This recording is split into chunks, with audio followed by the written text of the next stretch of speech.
आखिर स्त्री का वो कौन सा ऋण है जो कि पुरुष मरते दम तक उतार नहीं सकता। जय श्री कृष्ण प्रिय दर्शक बंधु, एक बार पुनः स्वागत है आप सभी मित्रों का आपके अपने चैनल दर्पण ज्ञान गागर यूट्यूब चैनल में। प्रिय दर्शक बंधु, आज आपके समक्ष बहुत ही ज्ञानवर्धक व मोटिवेशनल कहानी लेकर हम हाजिर हुए हैं। आज की कहानी में हम आपको बताने वाले हैं कि स्त्री का वो ऋण कौन सा है जिससे पुरुष जीवन भर उर्ण नहीं हो सकता। प्रिय दर्शक बंधु, आज की हमारी ये वीडियो सभी दर्शकों के लिए बड़े ही ध्यान से सुनने की जरूरत है। प्रिय सज्जनों, वैसे तो इस सृष्टि में स्त्री का बहुत बड़ा योगदान है। यदि स्त्री ना होती तो ये संसार आज जितना खूबसूरत दिख रहा है इसका कोई और ही स्वरूप होता। ये तो बिल्कुल सत्य है कि संसार के निर्माण में स्त्री पुरुष दोनों का ही बहुत बड़ा योगदान है, परंतु इसमें स्त्रियों का कुछ विशेष ही योगदान है। इसीलिए प्रिय सज्जनों, स्त्री के लिए जननी कहा जाता है।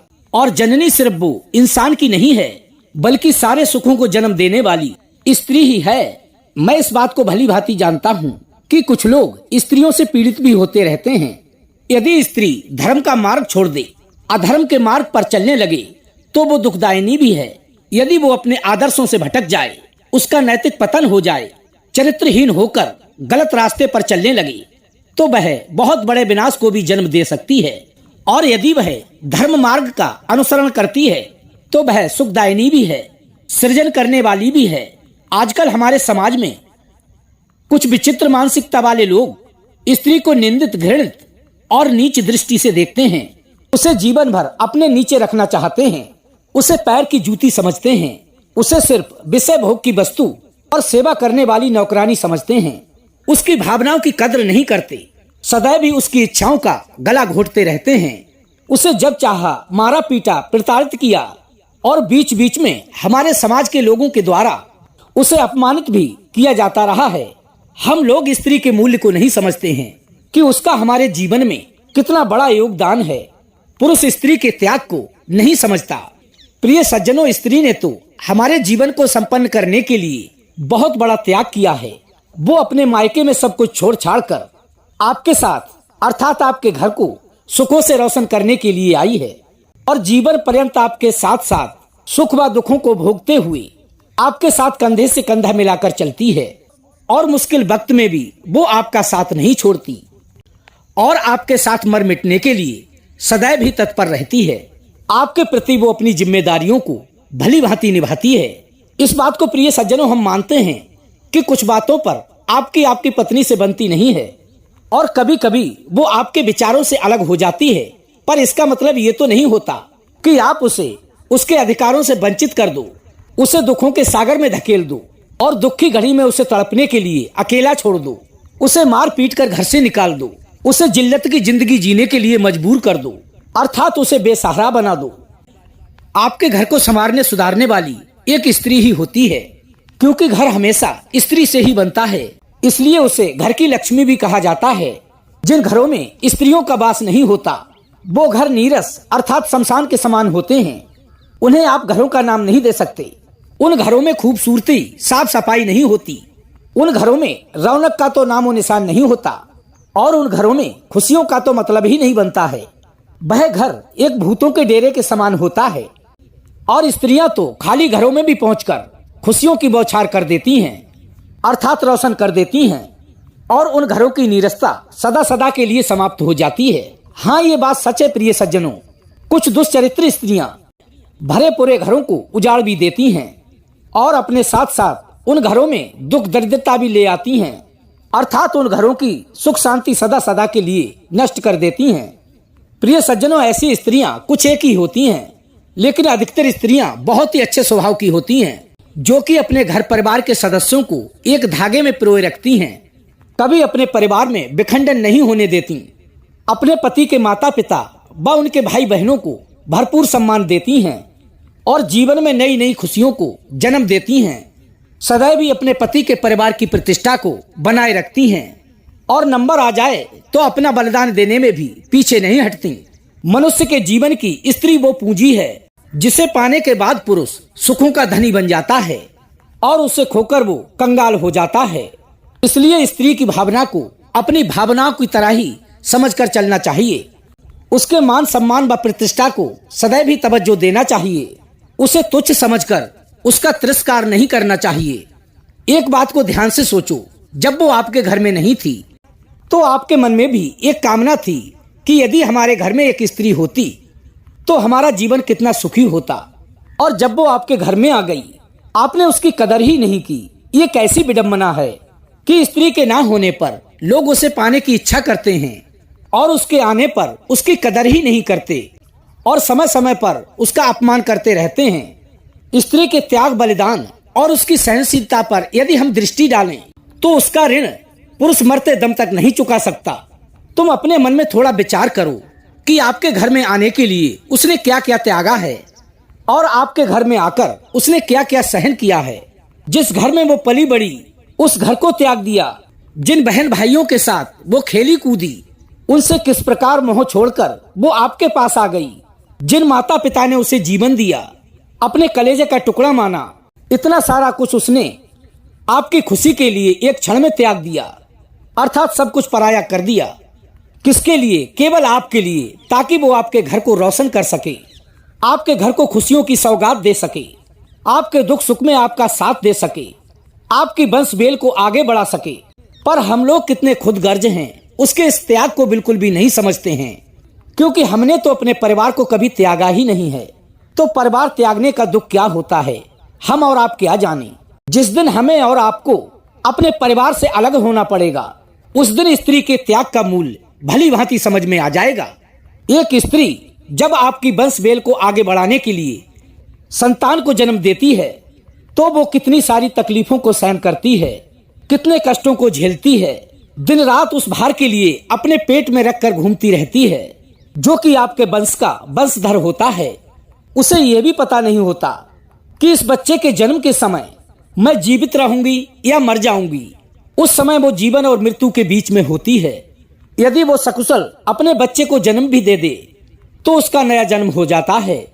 उसके बाद वो आपकी संतान के लिए मां बनकर छाती का लहू पिलाकर पालती है, अपने रक्त का दूध बनाकर वो उसका पोषण करती है।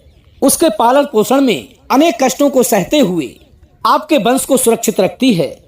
अपने घर परिवार की जिम्मेदारियों को निभाते हुए वो आपका और आपकी संतान का विशेष ख्याल रखती है, ये जानते हुए भी कि क्या पता कि उसकी संतान जवान होकर कहीं उसे छोड़ ना जाए, उसे अकेला रहने के लिए कहीं मजबूर ना कर दे, बुढ़ापे में उसकी दुर्गति ना हो जाए। क्योंकि प्रिय सज्जनों, जीवन का सबसे कठिन पड़ाव बुढ़ापा ही होता है। यदि उस अवस्था में पति या संतान का सहारा ना मिले तो उससे अभागा इस संसार में कोई भी हो नहीं सकता।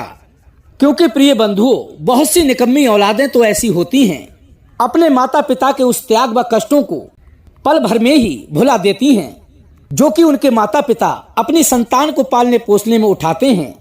उस असहाय अवस्था में जब उनकी संतानें उनका साथ छोड़ देती हैं, तब वो अपने मन में सोचते हैं कि हमने ये सब किया किसके लिए किया, हमने सारे इतने कष्ट उठाए किसके लिए उठाए, रात रात भर जागते रहे किसके लिए।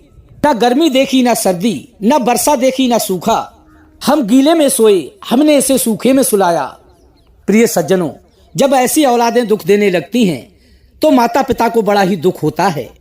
प्रिय सज्जनों, इस विषय पर मुझे बात करते करते आज महाराज दशरथ की वो बात याद आती है जो उन्होंने महाराज जनक से कही थी।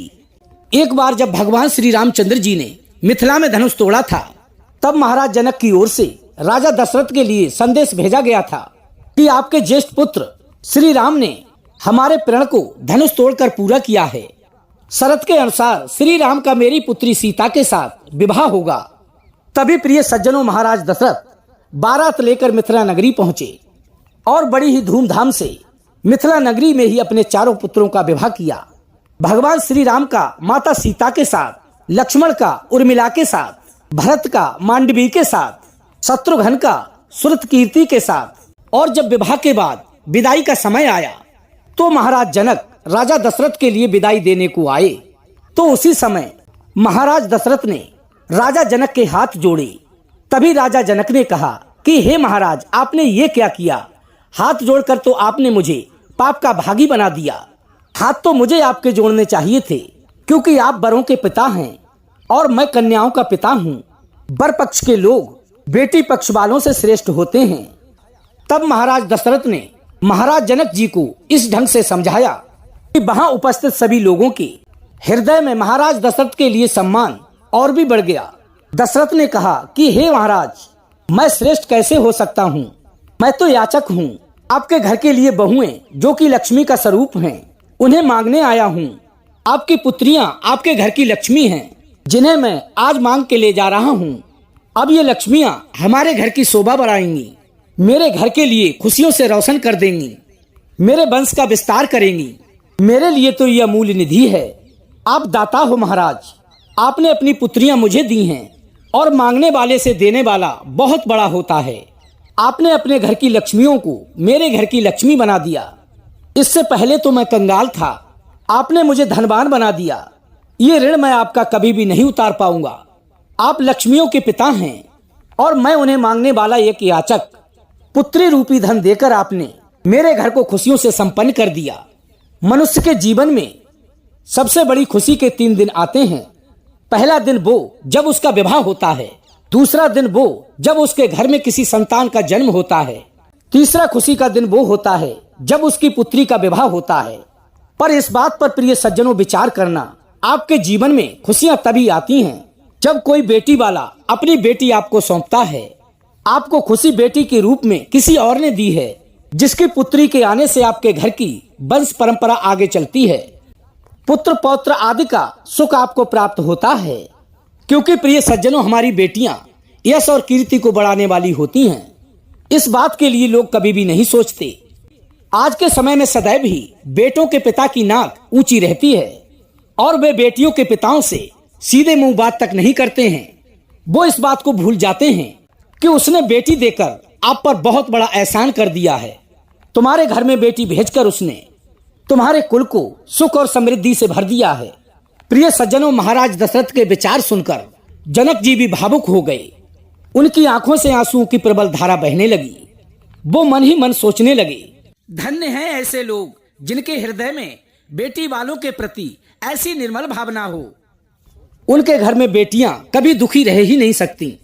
वे लोग बड़े ही भाग्यशाली होते हैं जिन घरों में भगवान ने बेटियां दी हैं। कहते हैं कि हर बेटी के भाग्य में एक पिता होता है, पर हर पिता के भाग्य में एक बेटी नहीं होती। बेटी है तो भविष्य है, बेटी है तो मानव है, बेटी है तो श्रृंगार है, बेटी है तो घर में रौनक है, और बेटी है तो हमारा परिवार है। अपनी सोच बदलिए और बेटियों के जीवन को सदैव सुरक्षित रखिए। बेटी होगी तभी किसी के घर में माँ, बहन, पत्नी, दादी इत्यादि होंगी, अन्यथा कुछ भी नहीं होगा। प्रिय सज्जनों, हम उम्मीद करते हैं आज के हमारे विचार आपको अवश्य पसंद आए होंगे। यदि ये हमारे द्वारा बताई हुई बातें आपको पसंद आई हों तो वीडियो को एक लाइक कर देना, चैनल को सब्सक्राइब कर लेना, हो सके तो अपने सगे संबंधियों और मित्रों तक वीडियो को शेयर अवश्य करना। प्रिय दोस्तों, हम कल फिर मिलेंगे इसी प्रकार की ज्ञानवर्धक चर्चा के साथ। इसी के साथ प्रिय दोस्तों, राधे राधे, जय श्री कृष्णा।